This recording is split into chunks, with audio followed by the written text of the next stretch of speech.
Malik avait grandi dans une cité où l'on courait pour fuir, rarement pour réussir. Il avait découvert la course à pied sans le vouloir, en livrant des colis, puis en courant pour aller plus vite.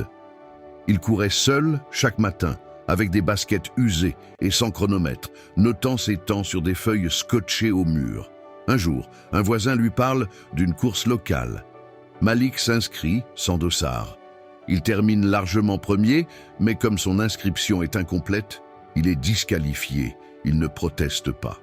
Pour lui, l'essentiel était de savoir qu'il en était capable. Un ancien coach, présent ce jour-là, le remarque. Il lui propose un encadrement. Malik accepte à une condition, rester libre. Il refuse les sponsors, la presse, les réseaux sociaux. Il veut juste courir. Commence alors une période où il s'inscrit sous des noms d'emprunt à des courses locales. Partout, il gagne. Partout, il disparaît après la ligne d'arrivée. Les rumeurs circulent. Un coureur inconnu, un fantôme du chrono. Les organisateurs commencent à s'interroger. Certains tentent de le démasquer. En vain. Un jour, il participe à un semi-marathon régional. Il bat officieusement un record national. Des vidéos amateurs circulent. Son nom refait surface. La fédération l'approche. Ils veulent comprendre. Qui est-il? D'où vient-il? Malik accepte de leur parler.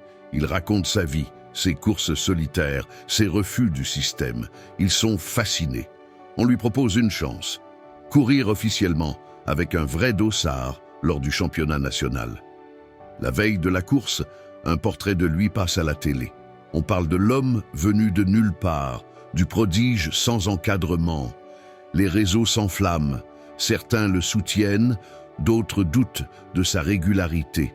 Le jour J, le stade est plein. Il fait chaud. Malik est concentré. Il ne regarde personne. Au départ, il est dans le peloton. Aux 5 km, il est 3e. Au 9, il passe en tête. Il gagne, avec une marge impressionnante. Standing ovation. Larmes dans les yeux. Interview en direct. Il reste silencieux un instant, puis fixe un point dans les tribunes. Une vieille femme seule le regarde sans sourire. Sa mère. Elle ne voulait pas qu'il devienne coureur. Elle rêvait d'une vie stable pour lui, d'un travail normal. Cette victoire, c'est pour elle. Il descend dans les tribunes, pose sa médaille dans sa main et lui dit « Maintenant, j'ai réussi, pour toi et pour moi ». Après cette course, Malik refuse les contrats, les caméras, les pubs. Il quitte le circuit professionnel. Il fonde un club pour jeunes sans moyens. Il les appelle les invisibles.